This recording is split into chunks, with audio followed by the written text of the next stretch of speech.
Minor fracture detected.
chance if we team up. See that shot?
Power 15%.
Vital signs critical.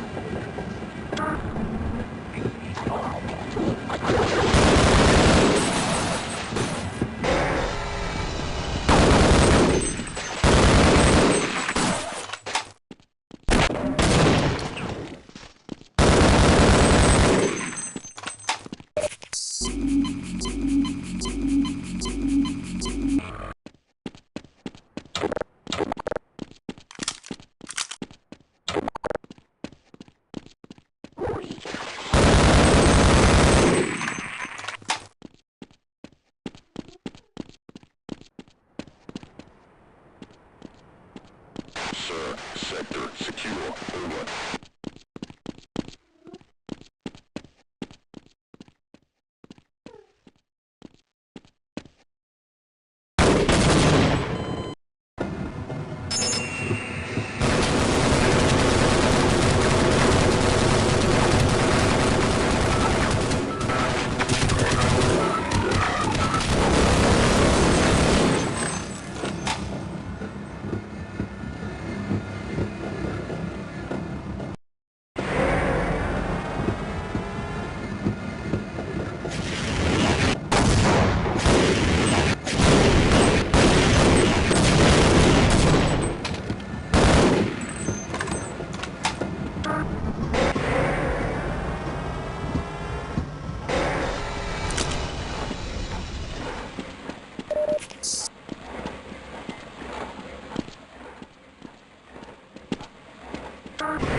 Team, objective Foxtrot, Niner.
Vital signs.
Blood loss detected.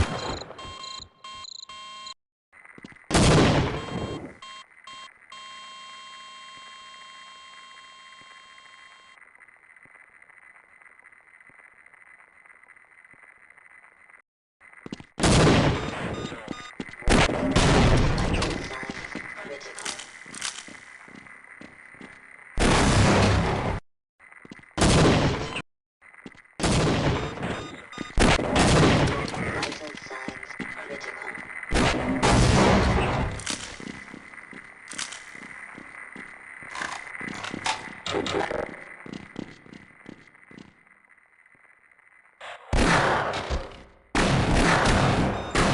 Emergency.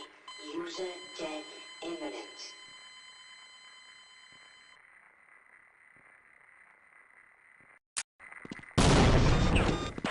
Warning.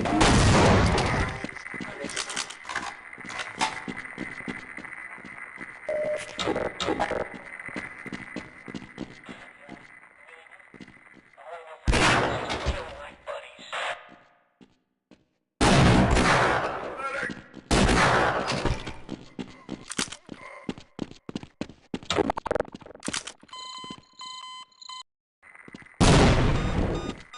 Warning.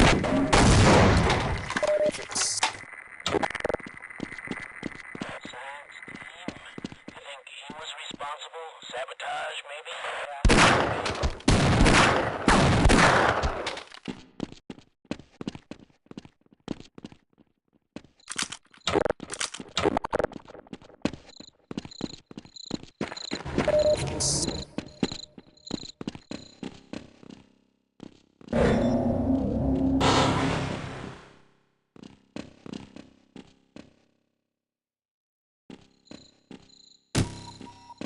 Blood loss detected.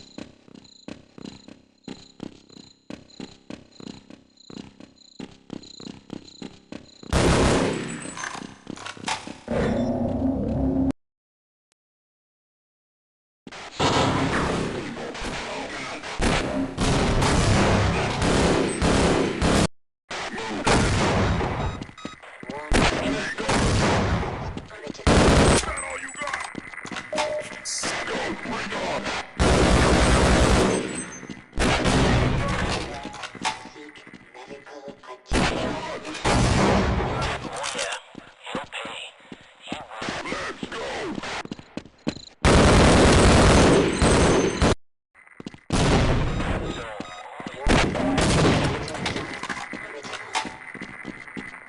Science team. I think he... Maybe. All I know for sure is he's been killed. Vital signs critical. Science team. I think he was responsible. Sabotage, maybe? Maybe. All I know for sure is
Oh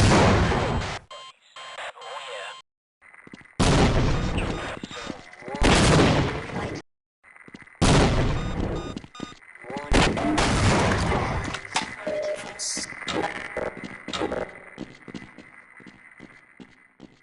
So, who's this guy?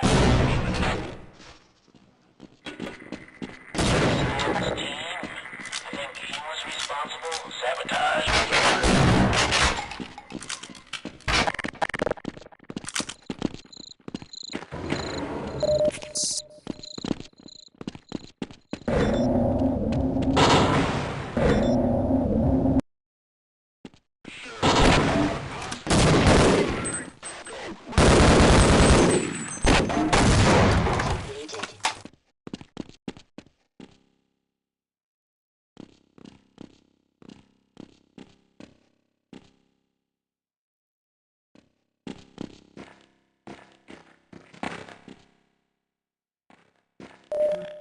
Completed.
I didn't sign on for this shit.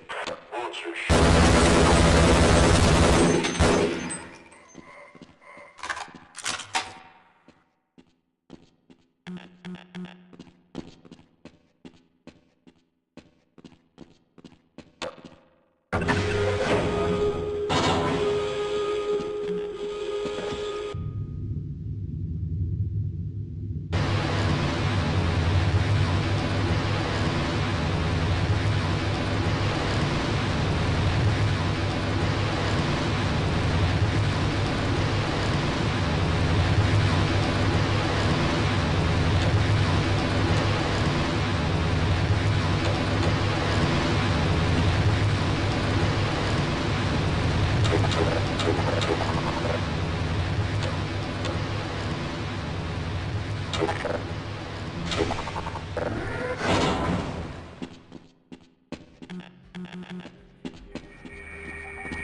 Seek medical attention.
Emergency.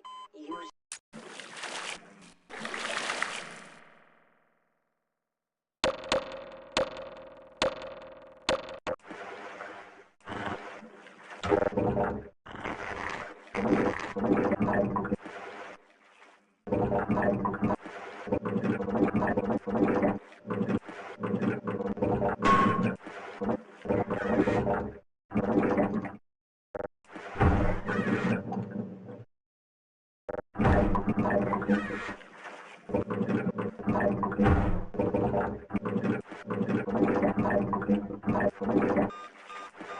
emergency. User dead.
Freeman, it is you, isn't it? The science team has been tracking your progress with the Black Mesa security system.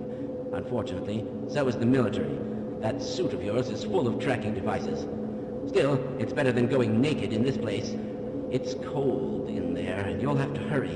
It could sap your suit power in a matter of moments. If you're bent on reaching the Lambda complex, then you'll want to keep to the older industrial areas where the security system is full of holes. It's worked for me, so far.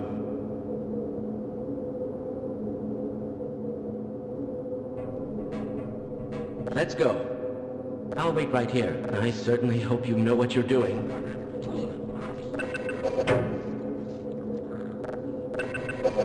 I'll wait. Yeah, right. Yes. I'll stay here. Have I been that much of a burden?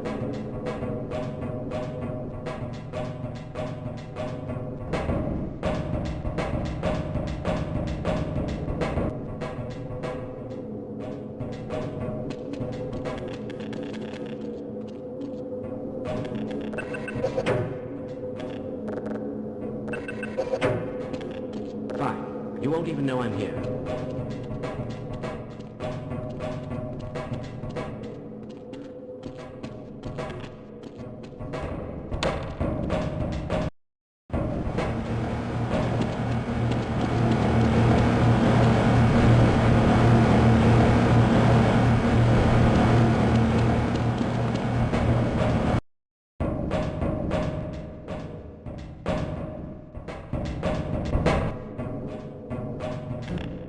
With my brains and your brawn, we'll make an excellent team.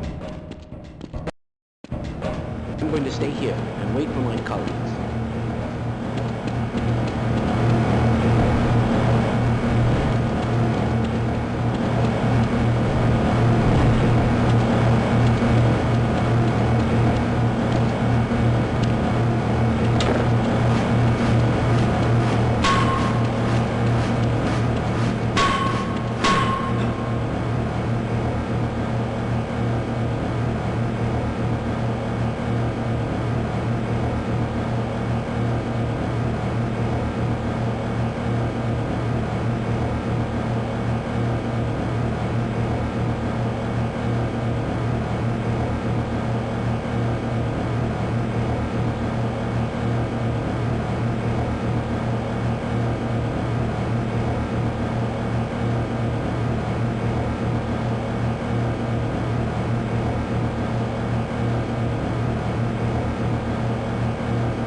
To oblige a fellow scientist.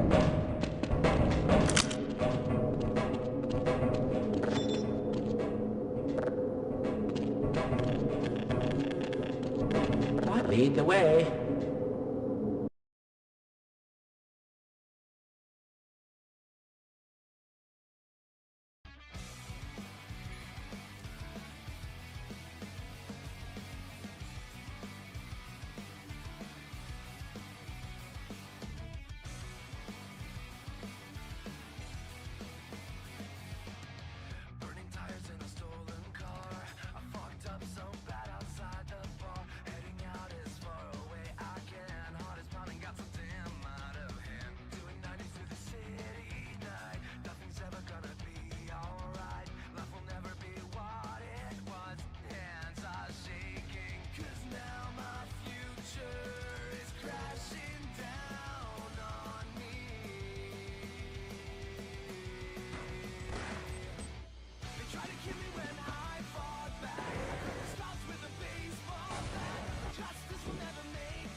I'll wait right here.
Freeman, right? I've got a message for you. Make sure you don't...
Nice hit. Alright, we got him.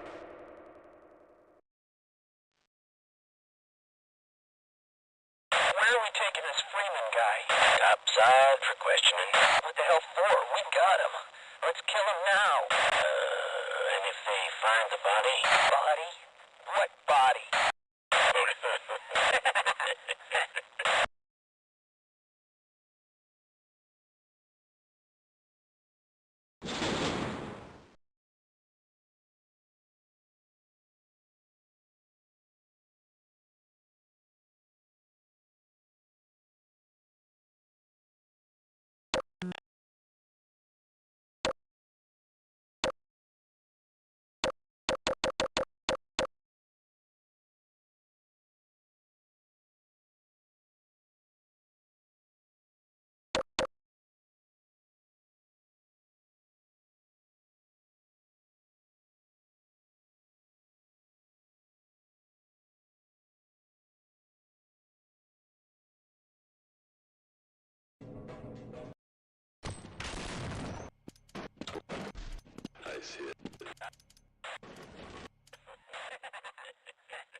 By the intense concentration of a single powerful being.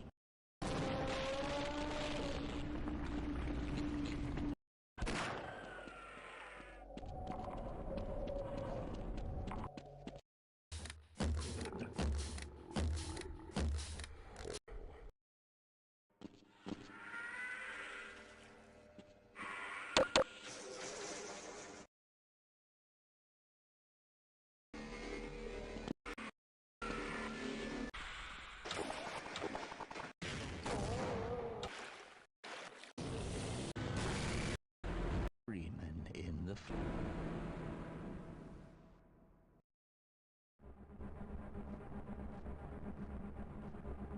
Gordon Freeman in the flesh. Or rather, in the hazard suit. I took the liberty of relieving you of your weapons. Most of them were government property. As for the suit, I think you've earned it.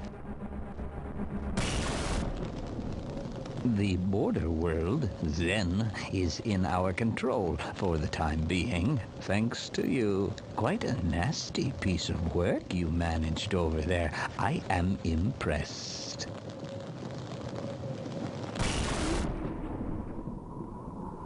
That's why I'm here, Mr. Freeman.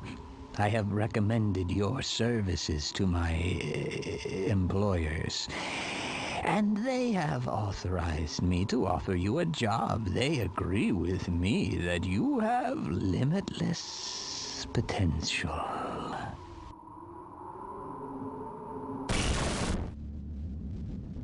You've proved yourself a decisive man, so I don't expect you'll have any trouble deciding what to do. If you're interested, just step into the portal, and I will take that as a yes. Otherwise, well, I can offer you a battle you have no chance of winning. Rather an anticlimax after what you've just survived. Time to choose. Wisely done, Mr. Freeman. I will see you up ahead.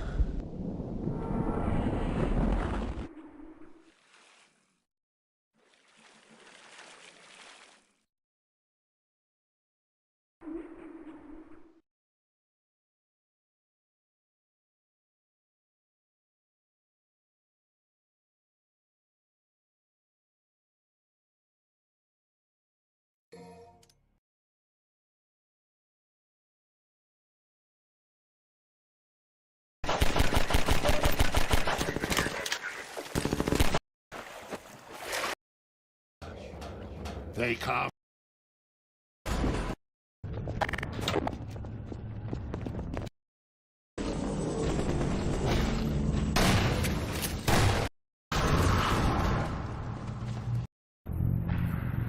I wonder where he's going.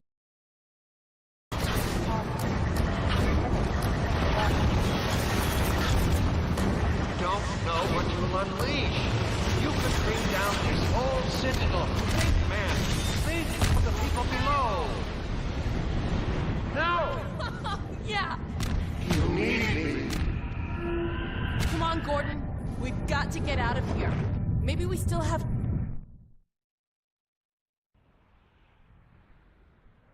Time, Dr. Freeman? Is it really that time again? It seems as if you only just arrived. You've done a great deal in a small time span. You've done so well, in fact, that I've received some interesting offers for your services. Ordinarily, I wouldn't contemplate them, but these are extraordinary times. Rather than offer you the illusion of free choice, I will take the liberty of choosing for you, if and when your time comes round again. I do apologize for what must seem to you an arbitrary imposition, Dr. Freeman. I trust it will all make sense to you in the course of... well, I'm really not at liberty to say. In the meantime, this is where I get off.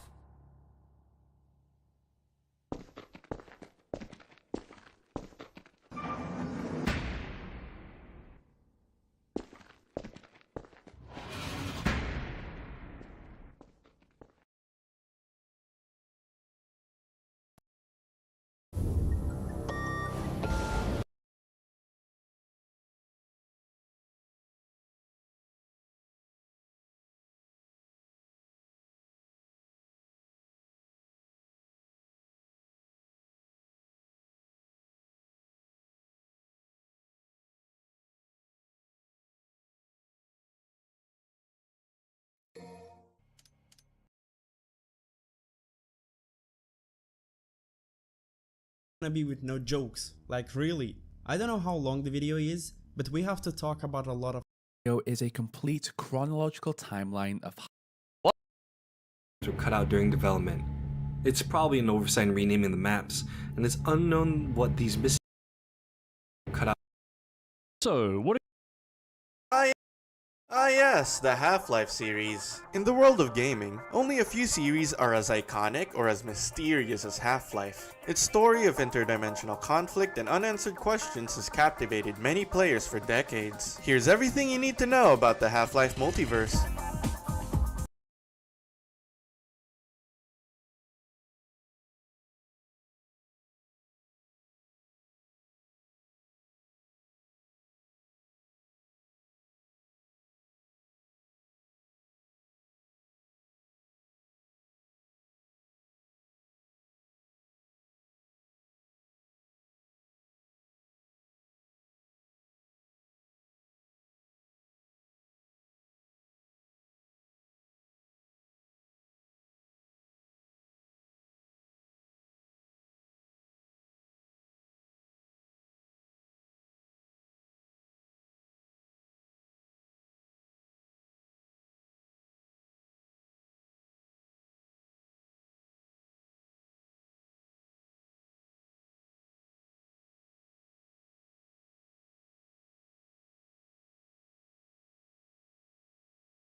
Our story begins at the Black Mesa Research Facility, a top-secret scientific complex hidden in New Mexico. Scientists at Black Mesa pushed the boundaries of reality, experimenting with teleportation technology and tapping into a mysterious alien dimension called Zen. But one day, their experiments went wrong. Very wrong. Very, very wrong. An experiment involving a Zen crystal triggered a resonance cascade, tearing holes in the fabric of reality. Portals to Zen opened across the facility, unleashing a wave of alien creatures. And then there's the G-Man. No, not Gary Newman. A mysterious reality-bending entity who seems to control the events from behind the scenes. His true intentions, like much of the Half-Life universe, remain shrouded in mystery. In the original Half-Life, you play as Gordon Freeman, a theoretical physicist caught in the middle of the Black Mesa disaster. With nothing but a crowbar and the advanced HEV suit to protect him, Gordon battles through waves of aliens and a military cleanup crew sent by the government to silence all witnesses. His journey culminates in a showdown in Zen, where he defeats the alien leader called Nyalan,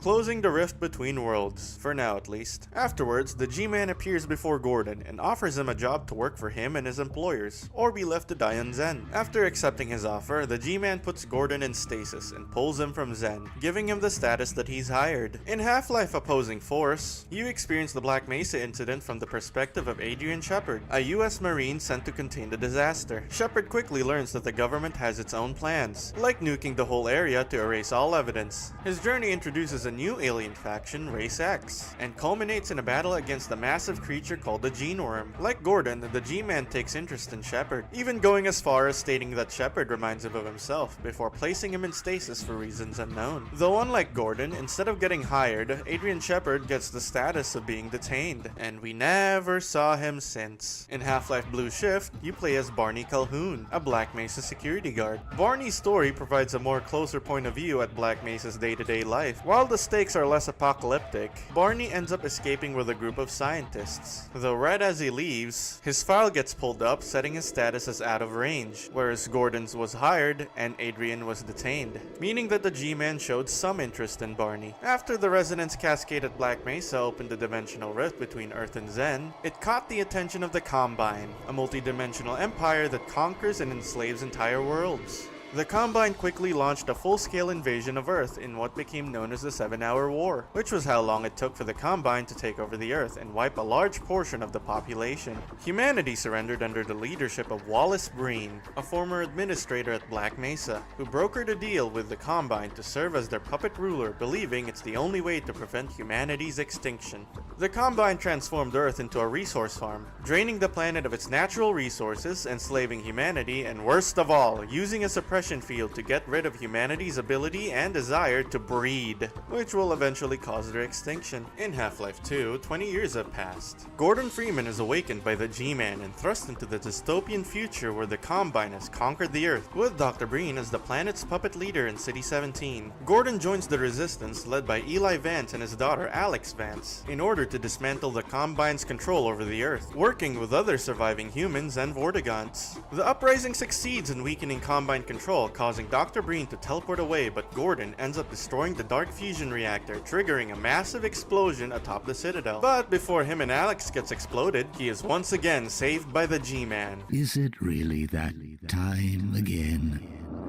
It seems as if you only just arrived. Which leads us to Half-Life 2 Episode 1, where they are teleported under the Citadel, which is on the verge of collapse due to the explosion, with its reactor being in a critical state, threatening to destroy all of City 17. Inside the Citadel, Gordon and Alex retrieve vital data from the Combine's network that could help them win the war, as well as a message from Judith Mossman. They both manage to escape the city right before the Citadel blows up. However, the explosion causes a super portal, which is just like a regular portal but Zenkai boosted from all the damage it took. In Episode 2, Gordon and Alex travel to meet with scientists Eli, Kleiner, and Arne Magnuson, who are all working on a rocket capable of closing the super portal to prevent the Combine reinforcements from arriving on Earth. Because if they do, it will be like the 7-Hour War all over again, except this time they won't last 7 minutes. When they arrive, the vital data they found helped them close the super portal with Magnuson's rocket, preventing Combine reinforcements from ever coming back to Earth. They were also able to decrypt the message from Judith Mossman, who is in the Arctic.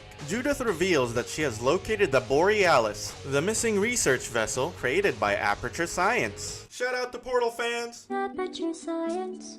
Eli insists that the Borealis and whatever dangerous technology that was created must be destroyed in order to prevent another Black Mesa incident, or for its portal technology to fall in Combine control, which could start another 7-hour war. As Eli accompanies Gordon and Alex to a helicopter in order to travel to the Arctic, they are attacked by Combine advisors, which are psychic slug-like creatures who serve as the Combine's overseers. One of the advisors brutally sucks off Eli Vance before Dog arrives and beats the shit out of one of the slugs, but it's too late. Alex collapses, grieving her dead father, and the game ends on this devastating cliffhanger for the next 13 years. Until Half-Life Alyx came out. Cliffhanger for the next 13 years. Until Half-Life Alyx came out. In Half-Life Alyx, it's set in the time period before Half-Life 2 where players control Alex as she battles through Combine forces in order to get to a prison called the Vault, thinking that it's where they have Gordon Freeman locked up. However, it was the G-Man who was trapped in the Vault. He offers Alex a deal, the chance to rewrite history and save her father, after spoiling episode 2 for her, to which she accepts. This leads us to where they left off in episode 2, but this time Eli is alive, an advisor is dead, but Alex, like Gordon, is hired and missing. But Eli knows that it was the G-Man who took her, and tells Gordon that they got work to do. This sets the stage for new possibilities, and teases the continuation of the series. 13 years and we got 13 more seconds of plot advancement. While Half-Life is celebrated for its storytelling, it's also infamous for its unanswered questions, like the G-Man and his employers. The G-Man remains one of gaming's greatest mysteries. Who are his employers? What's their agenda? And why do they intervene in Earth's fate? His cryptic behavior suggests that he's playing a much larger game with Gordon and Alex as pawns. The Combine is also another mystery. They're an interdimensional empire which is vast, but we know little about its true leaders or goals. The advisors act as overseers, but who or what controls them? And what happened to the other worlds they've conquered? There's also the Race X, which is introduced in Opposing Force. Were they drawn to Earth by the Resonance Cascade similar to the Zen? Or do they have a deeper connection to the Combine? Their fate remains unexplored. Half-Life's unanswered questions have kept us guessing for well over 2 decades, and with any luck, one day, we'll finally get the answers we've been waiting for. Until then, the mysteries of Half-Life will remain a mystery. Let me know how many years you've been waiting for Half-Life 3. Thanks for watching, and don't forget to subscribe.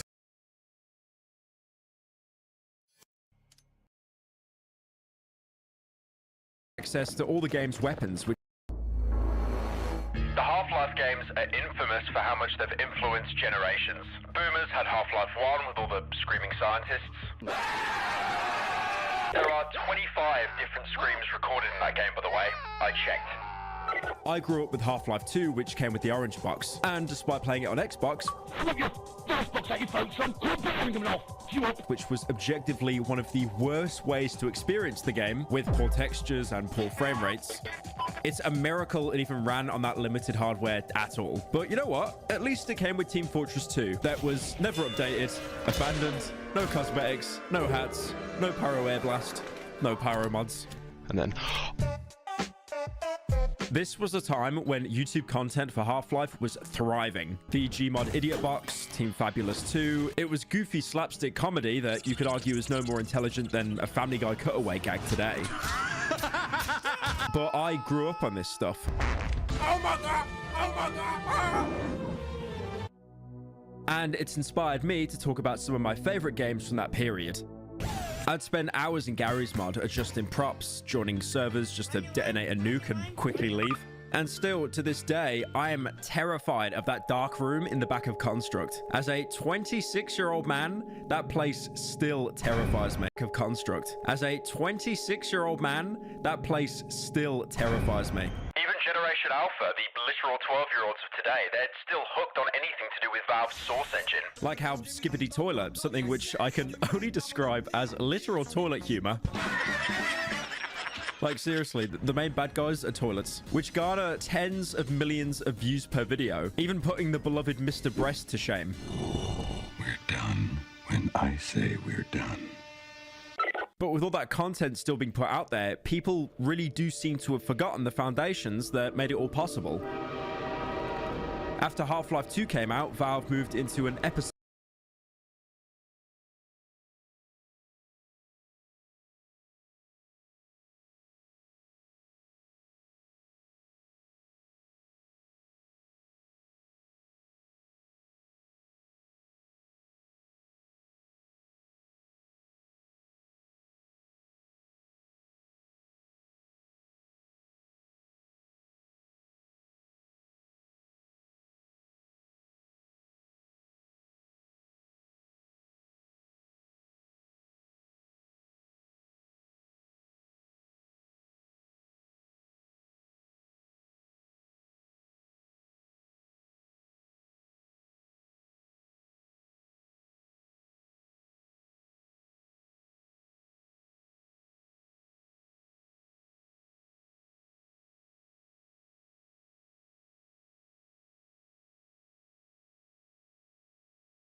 episodic format, releasing episode 1 and episode 2. And after that, we got nothing. Valve seemed to move on to other things, but they were too scared to actually confirm it, always being dismissive about it in interviews. Can you tell us anything about when we'll see episode 3?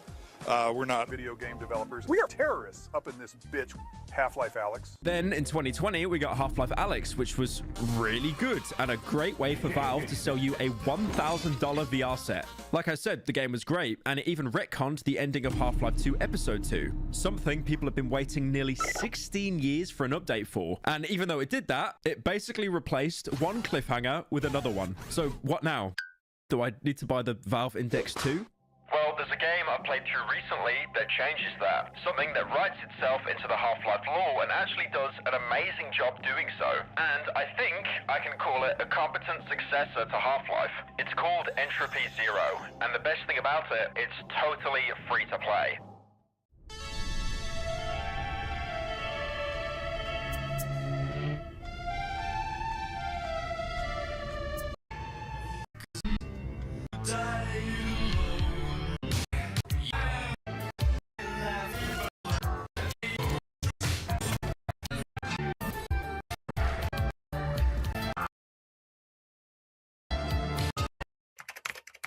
You guys know I bought GamerSupps not too. The company. Like a Discord mod. It plays the combo made by Breadman and his team, and currently has 2 entries. The game asks really intriguing questions like what would it be like to play as the Combine? The hundreds of converted humans you'd crowbar, pin to walls, and throw barrels at as Gordon in Half-Life 2. It's really difficult to remember that despite being the main enemy in Half-Life 2, with their heavy-duty gas masks and clinical radio callouts, they were once humans with thoughts and feelings, but were pushed to joining the Combine either for food, better living conditions, or just to feel superior over normal civilians. So basically, a Discord mod. Entropy Zero puts you in the shoes of the Combine, but at their lowest level, civil protection. The same grunts that would chase you around in the early game until Gordon made enough noise that the Combine upped their game and sent its actual military after you. Before getting into the game, you can try out a firing range, and by booting it up, your targets are just random civilians that probably broke curfew or laughed at one of my jokes. Or, God forbid, didn't pick up that can. Here you'll have access to all the game's weapons, which are almost identical to Half-Life 2's, but each one has updated sounds, giving them a more meaty punch. Unlike the last video I covered, Cruelty Squad, pretty much all the weapons here exist in real life, apart from a few exceptions. You have the USP match made by Heckler & Koch, renamed to the Civil Protection SI 9mm pistol. Honestly, even in Half-Life 2, this was a really underrated gun. Combining it with the zoom feature of the suit, which you can also get in Entropy, you can get some really far away headshots really easily. You can also fire it underwater for some reason. Never understood why that was the thing. The MP7, also made by Heckler & Koch, renamed to the Civil Protection Officer SI MP7. Still can't use the iron sights on it, despite that red dot picture, just basically begging for it. Unlike Half-Life 2, automatic weapons will actually have huge kickback now, forcing you to either burst fire or fight the recoil like you're playing 6 Siege after holding an angle for about 18 hours. The Spaz 12, made by Luigi Franchi, marked as an unauthorized Rebel shotgun, operates the exact same as it did in Half-Life 2, but just listen to the sound when you fire both barrels at once. Light work, no reaction. Ooh. Okay, it's got a little kick. Ooh. Entropy Zero takes place 11 months before Half-Life 2, so the fictional pulse rifle, which you'd use in the late game of Half-Life 2, still hasn't left its prototype stage. Its ammo cells are blue, it's marked with red streaks, and fires 2 inaccurate shots per round instead of 1 accurate shot like the base game. Its secondary fire ejects 2 energy balls at once, because apparently 1 instant kill ball of death wasn't enough. It's funny, actually, like hearing Goodnuts cope about the gun, trying to make some kind of justification for it when the weapon just makes 0 sense. Entropy Zero also has 2 new weapons. Because you're now Civil Protection, you'll have access to the manhacks, the annoying drones that would slowly chip away at your health. These things can be great at clearing out rooms, and honestly can be so overpowered you could deploy them and just let them do their thing and avoid entire combat encounters. You also have access to the stun prod called Obedience Rod on the display. I remember playing Half-Life 2 as a kid and wanting to get one of these so badly, and every time I go to pick one up, it just converts into armor instead. Honestly, it's pretty pointless. It has a charge-up ability that does more damage, but you'll only really be using it to get crates out of the way, like how Gordon would with the crowbar. More on the heads-up display, it's all blue to show your affiliation with the Combine. Your armor is now called PCU instead of suit. Your flashlight is replaced with built-in night vision. And also, your character actually talks now. This isn't just a gimmick for the mod either. It actually makes sense from a lore perspective. Because you're civil protection, you're a human that's willingly joined the Combine, and because of that, you've kept most of your faculties. Overwatch units you see later on in the game have went under so much biological modification that they're not even really human anymore. You could see this in greater detail on the remains of bodies in Half-Life Alyx. Their eyes would be hollowed out, replaced with optics, and their entire heads would have a metal mesh over them. They weren't human anymore, just bodies being given orders by the higher-ups. But civil protection, seemingly by luck, was so expendable that they were allowed to keep their mental faculties. Which, in a way, is even worse, because the ones you saw in the base game were human. They just didn't think that there was a way out. That's why some characters, like Barney in the opening, were able to disguise themselves as civil protection, because they really are just humans wearing a mask. When you start the game proper, it's running from a playback. Meaning everything here has already happened 11 months prior. It's interesting to think that every single Combine has had their entire lives recorded to either learn how to improve them or to find any defects. There's actually a series on YouTube that tries to recreate the Combine playbacks of them watching Gordon entering City 17 at the beginning of Half-Life 2. And it really shows that no one has any kind of privacy and everything is monitored. You're in the Outlands, far away from City 17, and given the task of clearing a rebel hideout with fellow civil protection, being given orders from Overwatch. The Overwatch announcer's voice lines are reused from Half-Life 2. It's an AI with a feminine voice that updates the Combine on any mission objectives or crimes being committed. Notably, hear it voiced over the loudspeakers while escaping City 17. Attention protection team. Status invasion in progress for this community. It talks in almost a clinical way, referring to anyone not modified by the Combine as biotics, and seeing the death of a criminal as compliance. Compliance with all tenets of Adversarial Assistance Act. Threat level adjustment. Probe. Expunge. In Half-Life 2, when you were near death, you could even hear Overwatch try to quickly sentence your crimes before you died in a gunfight. Attention, you have been charged with capital malcompliance, level 5 anti-civil activity, destruction of social protection units. Overwatch is voiced by Ella McLean, who's been a veteran in voice work for Valve games, voicing GLaDOS and Portal pretty much most of its combat. There's also a sniper here. He's gonna get fucked. Why did you jump that? How did you survive that fall? Which, as you can imagine, is not the best idea. So, like a true gentleman, I made them all wait outside the combat area while I did all the work myself. If the fight goes on long enough or you lose enough soldiers, 36 will try to call in. So rather than waiting until, you know, Half-Life 3 ships for our multiplayer games to get a feature like HDR. After Orange Box, we have to get episode 3 out. We know how the trilogy ends, and there are a bunch of loose ends and narrative arcs that need to come to a conclusion in episode 3. So that's going to be a big focus for us. The main thing that we're working on right now after we get the Orange Box out the door is going to be episode 3. So we can finish off this trilogy and finish the story arcs that the characters are going through. We're going to be running this experiment on episodic content through episode 3, and then we're going to sit down and say, so we had episode 1, which was a little bit shorter, episode 2 that's longer, came as part of the Orange Box with TF2 and Portal, and whatever we end up doing with episode 3. Our plan for Half-Life is to get through these 3 episodes. Welcome to Half-Life 2, Episode 2. We are at the midpoint in our trilogy of episodes, which will conclude in episode... Half-Life 2, Episode 3, where is it?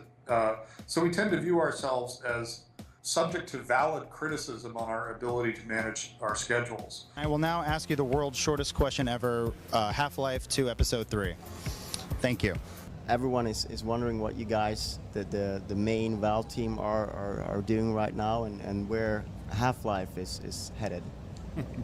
I got nothing to say about Half-Life.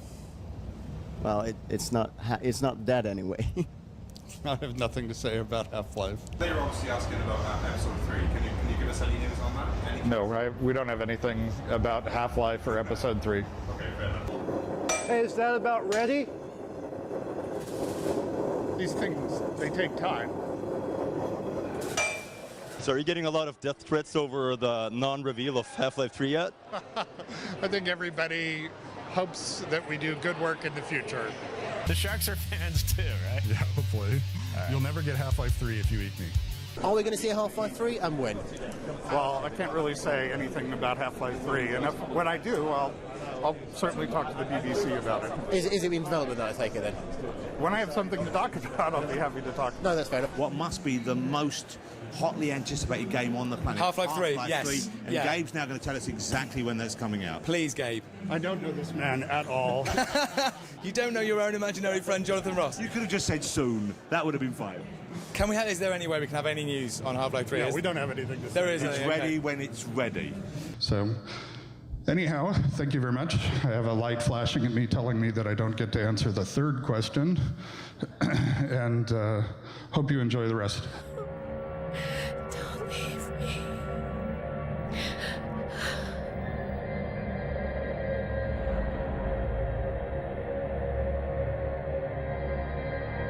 So is the goal still to sort of put out Aftermath in early 06 and then kind of keep following it up with sort of further episodic content going forward?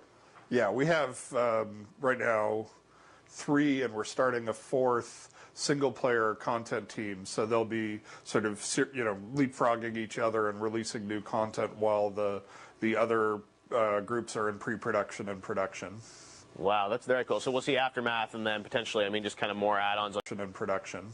Wow. While the Aftermath and then potentially, just kind of more add-ons on a hopefully quarterly basis, or it's still kind of up in the air? We're shooting for more often than that. Our goal really is to try to have something significant on a monthly basis.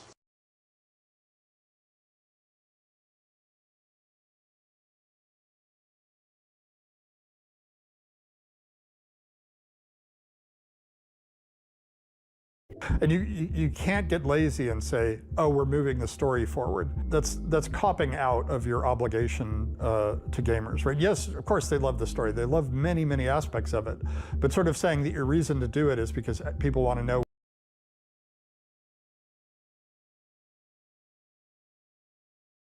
Valve is arguably the greatest team of developers in gaming history. With their humble yet ambitious beginnings with Half-Life 1, some lesser-known titles, while also creating the most consumer-friendly marketplace for video games ever somewhere along the way, their range is quite impressive, and I just played and ranked every single one of their titles. To be eligible for this list, a game had to be developed by Valve themselves, meaning some but not all spin-off games for Half-Life and Counter-Strike that weren't developed by Valve will not be talked.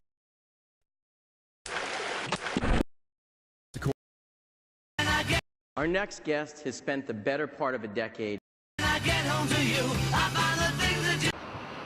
No. Is there anybody else here? TF2 Classified is exactly the thing I've been waiting. 3, 2, 1, play. Half-Life 3 just got 3.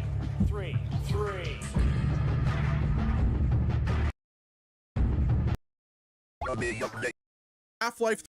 Welcome back to Slop Live. Wait. Look, Guys, if they announce KOTOR and Divinity at the beginning of the show, what the f are they announcing at the end? Maybe you'll witness the long-awaited return of a legend. That's the magic of this show. Anything can happen. We have a very special guest I'd like to bring out. My God. Please welcome Miss Piggy! Shut the f up, Dad! We've come to a very special point in tonight's show. Over the years, there have been many franchises we've all wished would return. I'd hope that we'll be ready to announce. Tonight, I'm excited to share this piece of news with all of you. Guys, this isn't Half-Life 3. And now, I'd like Thanks, to welcome Jeff. back an icon, a legend who pushes entertainment forward with each of their new projects. Someone I consider a dear friend. Please welcome Miss Piggy. Guys, if they announce... They say these This video is brought to you by... Got my shit, okay. Got my shit, okay. Yep. And then... Oh, fuck, okay. Oh, I didn't know I had that mod on. Okay, oh... Yep. And then... Oh, got my shit, okay. Yep. And then... Oh, fuck, okay. Oh, I didn't know I had that mod on. Okay, oh, whoa, okay, it's been a good stream. That actually goes kind of hard, though. So it says... I like that. Eliminate him. Eliminate him. Bad, ban water. No. Okay, this guy's got an art degree. I'm gonna screenshot that. Alright, nice. Oh, H2O. There was furry inflation in the recent screenshots. No, there wasn't. Oh, okay. Because I think... I'll prove a point now. No mods. You see? No mods. Literally no mods. I'll prove time and time again that I'm not running mods. Right, anyway. So... My prove time and time again that I'm not running mods. Right. Anyway, so... My wife left her laptop on a party at a... on a party at a... My wife left her laptop on a party at a... My wife left her laptop on a party at a...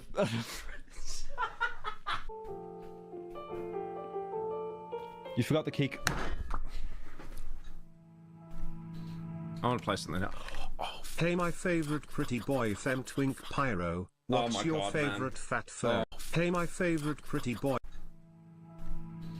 I want to play something else.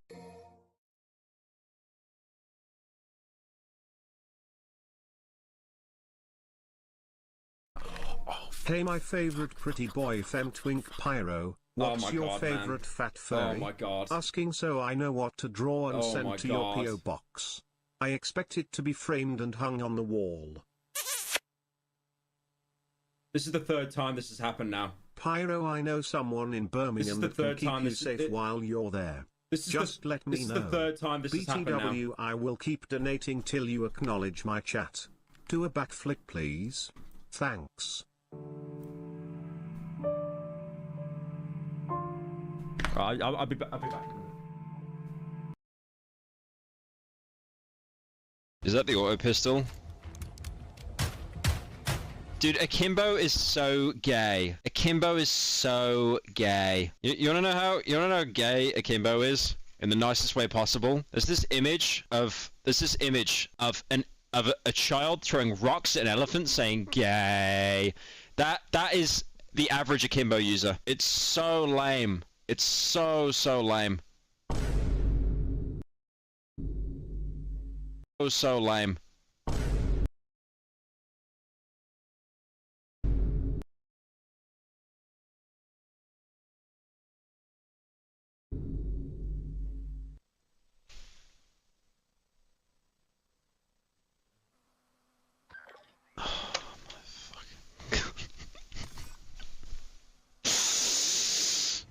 I'm not even reacting, I'm not even clip farming anymore. I don't care. Got my shit, okay.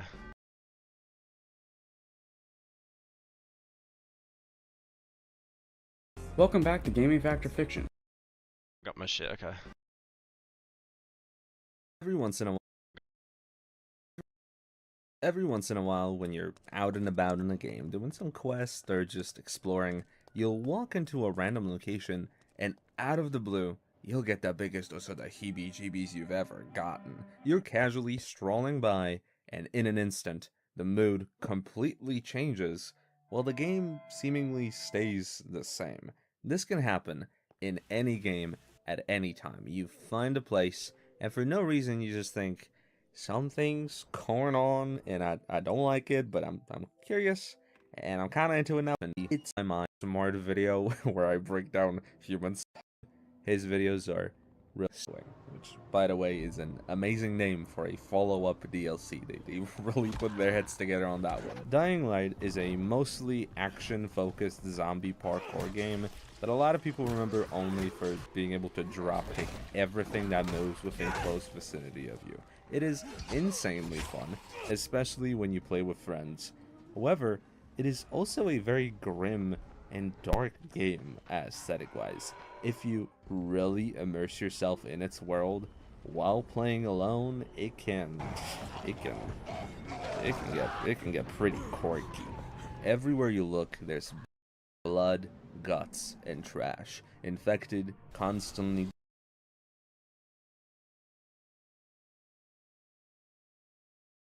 Trans 6. In the Half-Life 2 beta, there's an audio file named Trans 6 that was used in a training room. Allegedly, this was originally a recording from a Soviet cosmonaut trying to communicate how hot her ship was getting before it exploded. This would have been a recording from the Giudicia Cordiglia brothers, two Italian radio operators who would eavesdrop on the Soviets. With their recordings, they lent credence to the conspiracy that the Soviets would cover up cosmonaut deaths whenever something went wrong. This specific piece of audio was then taken by Valve and heavily distorted for the game. Let's take a listen.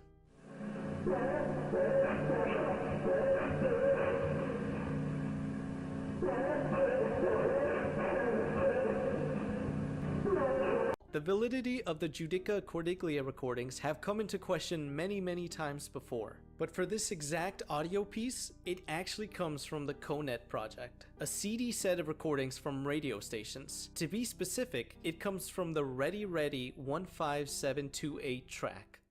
15728.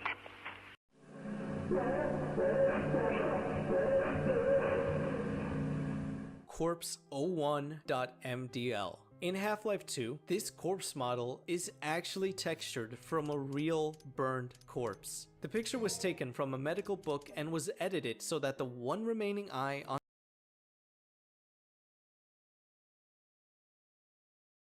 This video contains flashing lights, scary and creepy content, disturbing violent and graphic images, jump scares, pop-ups and sudden loud noises. Viewer discretion advised.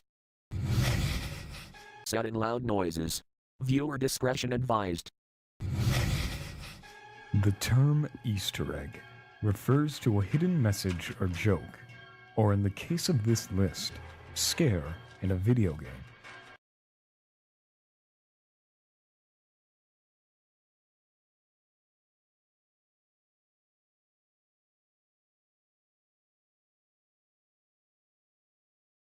This video contains flashing lights, unsettling content, jump scares and sudden loud noises. Viewer discretion advised.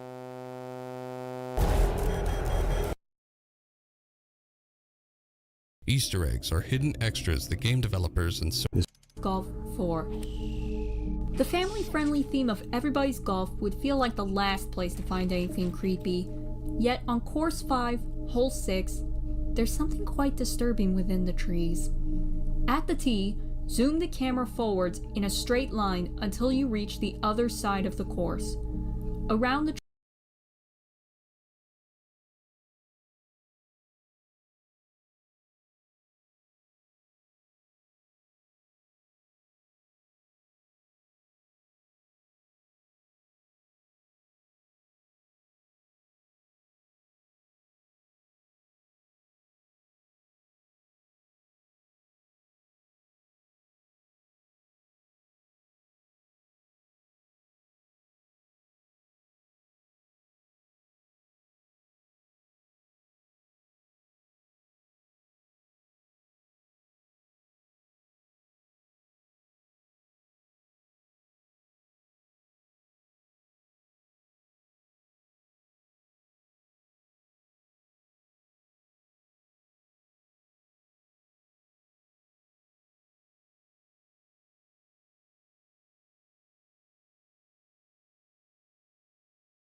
trees can be seen a humanoid-shaped figure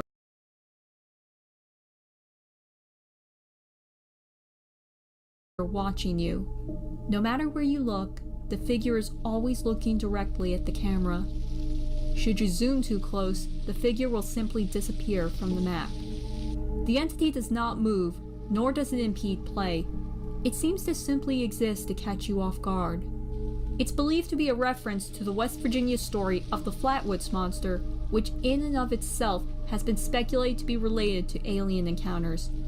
It may be no threat in the game, but being related to real-world horror does give one a moment's pause.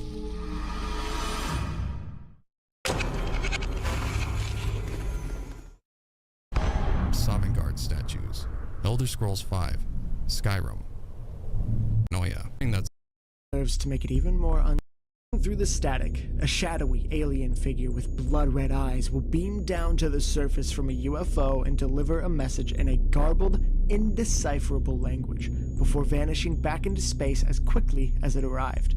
No further explanation for this phenomenon is Creepy clown video, Roblox.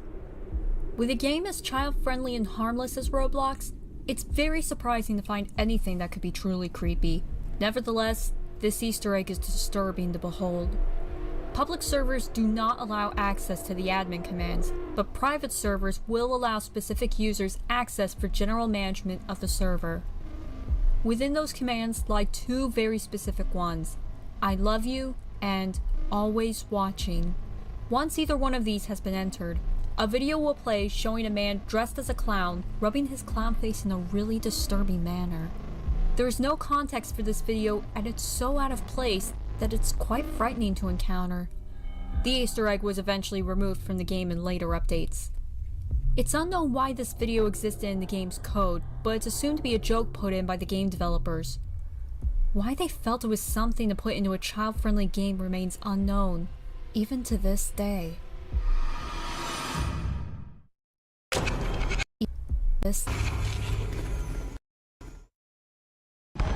Nuketown mannequins. Call of Duty Black Ops 3. To trigger this Easter egg, you and your teammates must find every mannequin scattered throughout the map and shoot off their arms within the first 2 minutes of starting a match.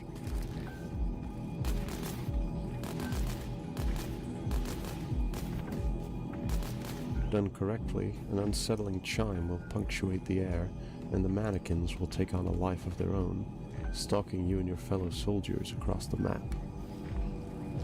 To make things even more unnerving, they also take a page from the playbook of the Weeping Angels from Doctor Who. The mannequins freeze in place every time you look at them, and then move closer whenever you turn your back, with their footsteps creeping up behind you audibly as they do so. Whilst this impromptu game of red light, green light is certainly creepy, they can still be gunned down, although more will continuously spawn throughout the match to ensure you're never safe from them. A few other variants of this Easter egg are also available. Shooting off the heads of the mannequins will instead cause them to animate fully, swarming in overwhelming numbers like a horde of ravenous zombies. Shooting both the arms and the heads gives you the worst of both worlds, with the mannequins taking on the Weeping Angel mannerisms of the first Easter egg and the massive zombie horde characteristic of the second.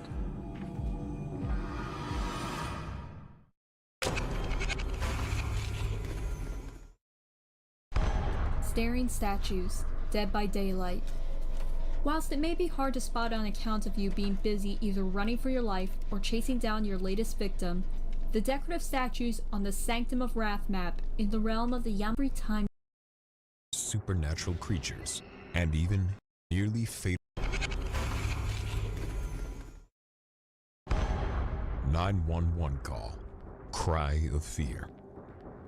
After a nearly fatal car accident, Simon Henriksen, a depressed teenager, must fend for himself against various supernatural creatures and even his own psyche. Throughout the game, you'll have to use your cell phone as a flashlight in order to traverse the dark city. Most players will immediately ask the question, why can't you call the police? Well, if you pull up your phone and press Z on your keyboard, you actually are given the chance to do so. You can dial 911 or 112 onto the cell phone. Either one will end up with the same result.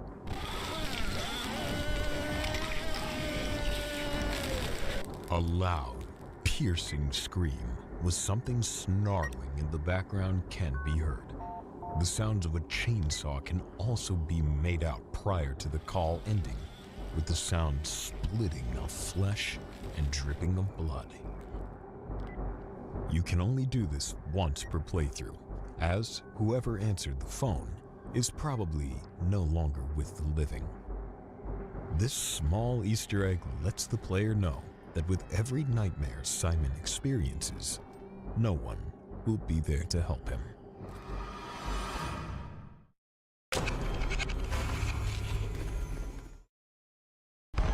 Door. Phasmophobia. You would think that the starting lobby is a place of safety, especially in a game about ghost hunting. However, Phasmophobia even takes the safety of the lobby room away from you. You'll already feel unnerved by the glowing eyes from the ceiling space, or the skeleton hanging out of the locker. But the real horror is found in the slightly open door. Upon approach, it seems harmless enough, but once you press your face against it, you're met with a ghostly figure in the doorway. It only lasts for a brief sec. Ghostly figure in the doorway.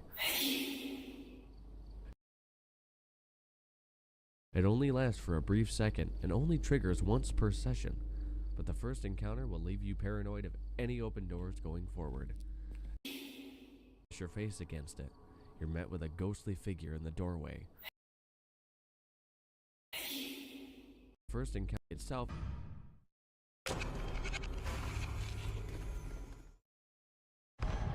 Yabai picture.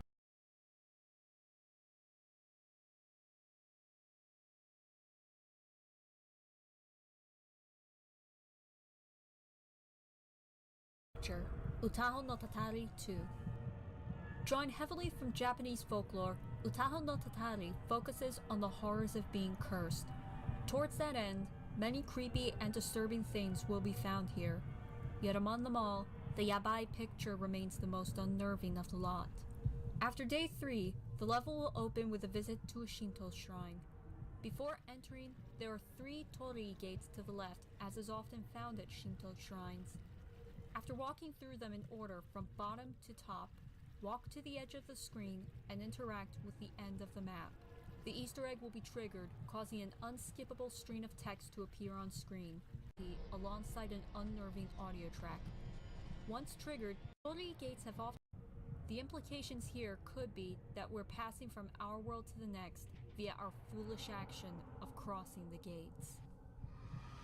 Dying Light is no stranger to haunted house. Crossing the gates.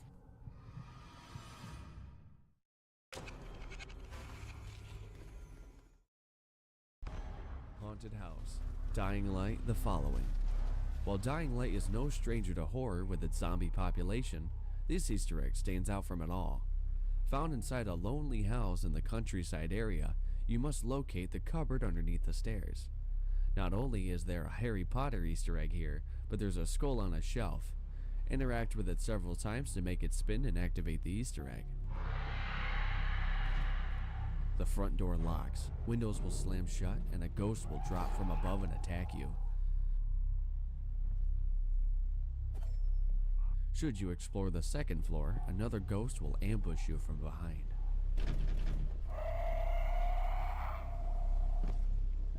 The final horror can be found behind the boarded up door, where there lies a dead woman in a bathtub full of blood.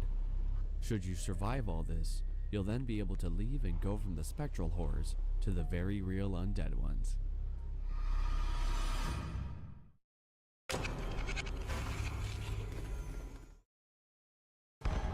Reverse school recordings. Outlast 2.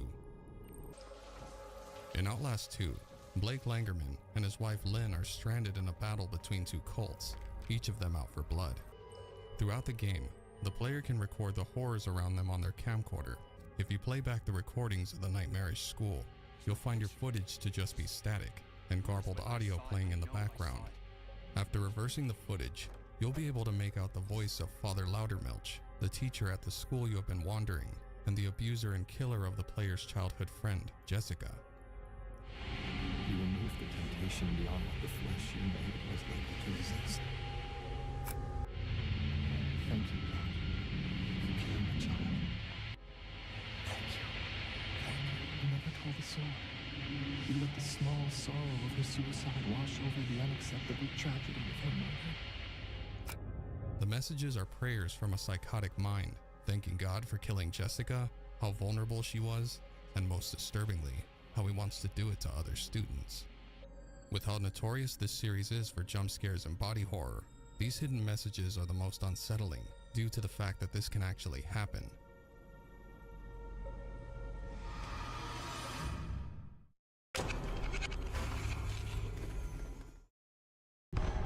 Baloo World Arcade Machine. Five Nights at Freddy's for turnaround. Keen of the Eclipse face expanding to a Found in the aquarium section of the Exorcism. Hitman 2. Bring a sniper rifle with you in order to see it for yourself, as this Easter egg will not trigger otherwise. Above the shark model is a window with a dummy and a sign reading "Live Exercise in Progress." Zooming in with the rifle will cause a crudely written O and M to appear on the glass. Line these letters up so the sign reads "Live Exorcism in Progress," and the dummy will start moving of its own accord.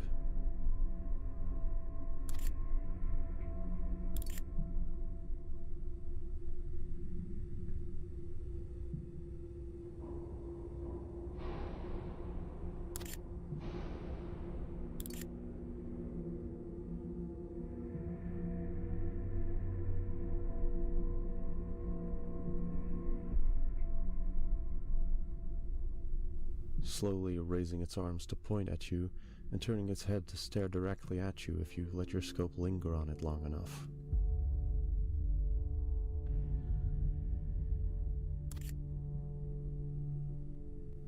This would already be scary enough on its own, but there's an additional jump scare in store once you stop looking down the sights.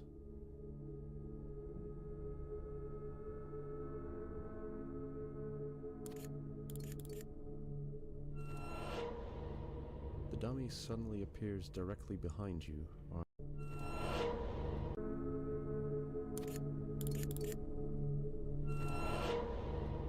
The dummy suddenly appears directly behind you, arms outstretched as if to grab a hold of you. Luckily for you, it doesn't move in any closer afterwards.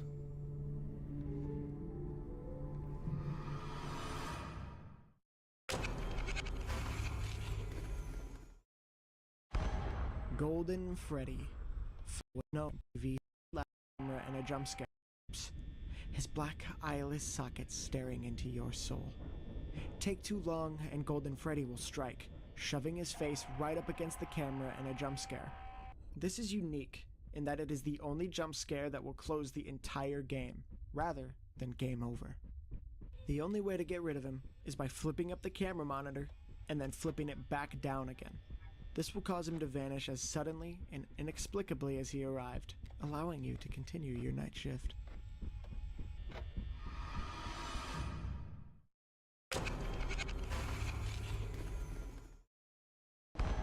Joker intro scare. Batman, Arkham Knight. Just when you thought the Clown Prince of Crime can finally be put down, he comes prepared with a final punchline. When you first start Arkham Knight, the first thing you'll have to do is put Joker's body to rest by cremating him. It's a grueling 2 minutes, with Frank Sinatra's "I Got You Under My Skin" playing faintly in the background. As the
have to do is put Joker's body to rest by cremating him.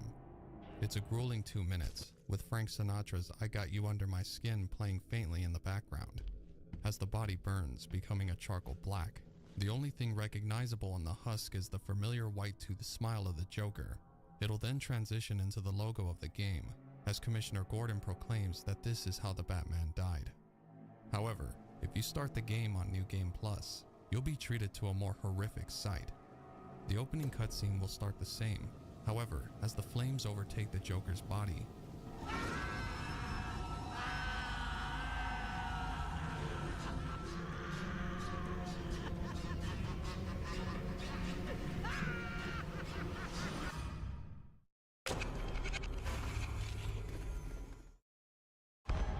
Ouija Board Basement, Layers of Fear.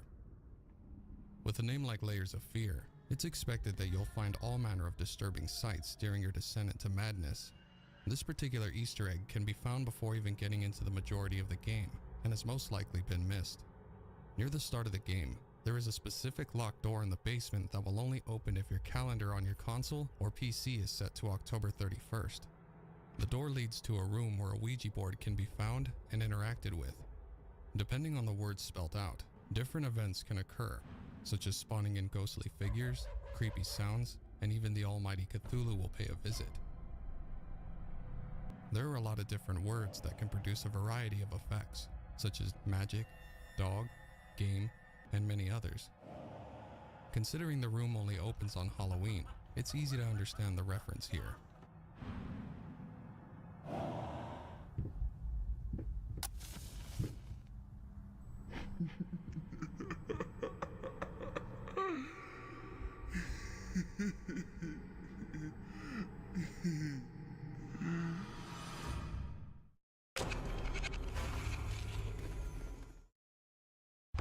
Chair Room, Spooky's Jump Scare Mansion, Karamari Hospital. Spooky's Mansion is already scary enough, but with the addition of the mysterious Karamari Hospital, more disturbing experiences can be found. One such instance is a lone chair found in its own room.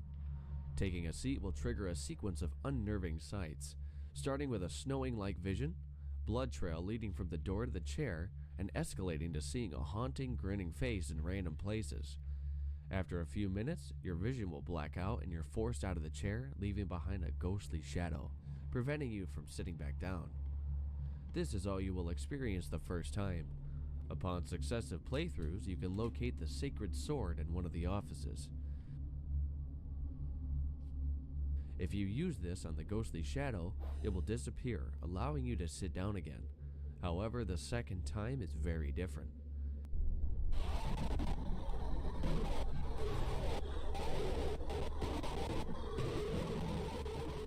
Shortly after sitting down, a loud noise plays and the screen shakes, followed by a unique death sequence.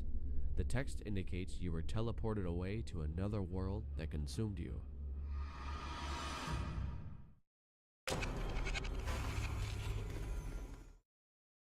Monica Jump Scare, Doki Doki Literature Club. Harmless, friendly faces greet you upon joining a new high school club. Their hidden natures meanwhile lie in wait, always waiting for the facades to fritz, for the smiles to fade to static. The initiation into this sharp, twisted web starts out just as puzzling verbal exchanges between friends. Later on, you will see their tormented expressions. There are plenty of shocking moments to be witnessed. And then there's Monica. At the beginning of the game, Monica is introduced as a warm-hearted social barfly. However, if you're recording the game using OBS or XSplit near the story's end, Monica's final interaction with you will include a surprise. While she seems as pleasant as ever, the lighting on the walls and flames dancing from the windows tell a different story. Monica wants to show why you should never cross her or record her. Speaking directly to the audience rather than to your character, a word of advice: don't look too closely.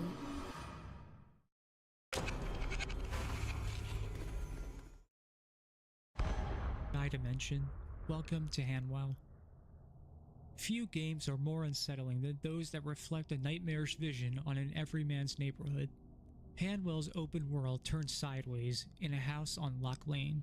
However, The desire for a collectible, a canister of Dr. DNA, leads the main character through the door like a beacon. At first, the warnings scrawled on the house's wallpaper at every turn may amuse someone as they shudder. When the messages break the fourth wall in communication, the amusement halts. It knows why the player is there. Trying to leave the house with the prize will activate its dimensional travel function.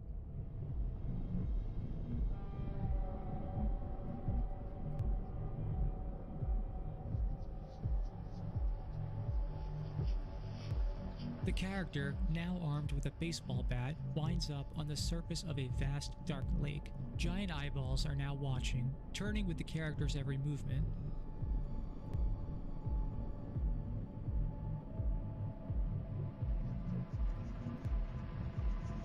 Then the true threat emerges, glowing orange humanoids crawling towards the player. Panic, hit them with the bat, or run ahead. They'll follow until you die. During the chase, the white moonlight shimmers in fragments on the lake, leading the way to an escape. That is, if the glowing creatures don't catch them first. Upon finding the exit, the player will end up back in reality as the street lights blink back on.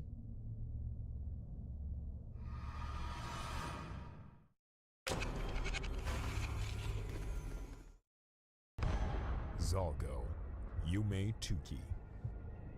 Many consider Yume Tuki to be the scariest and most unsettling game, compared to Yume Nikki and Dot Flow. The game itself contains many creepy events and hidden Easter eggs, the Zalgo Room being one of them. The room itself is a reference to the creepypasta Zalgo, a demonic eldritch entity known to hijack various forms of media. The Magnet Room is an area you can access in the Red Streetlight world, a room filled with magnets that bounces your character around. In order to get to the Easter egg, activate the machine in the southwest corner of the room and turn on one of the blue balls. There's a fenced-off section of wall on top of the room with a crevice in it. Head directly south from where the crevice is pointing before going into the north area of the blue cube. Push your character to the crevice and you can then interact with it. As soon as you do that, however, you'll soon wish you hadn't.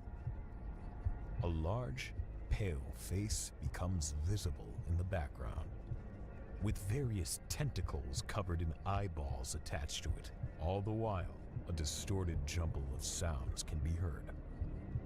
The more you wait in this area, the more the face distorts, almost like a wax statue melting, jaw unhinging with the eyeball drooping.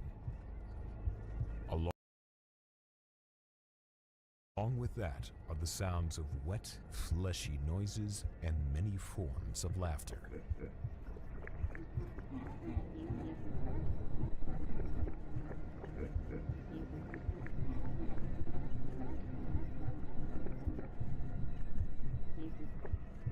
These sounds will speed up with an intensifying pounding noise.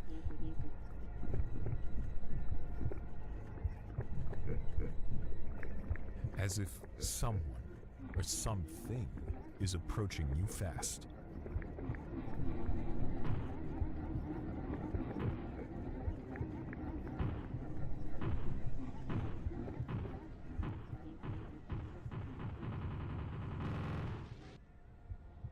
After a few minutes, you'll be dropped off into the intestines maze, which many players might consider a mercy.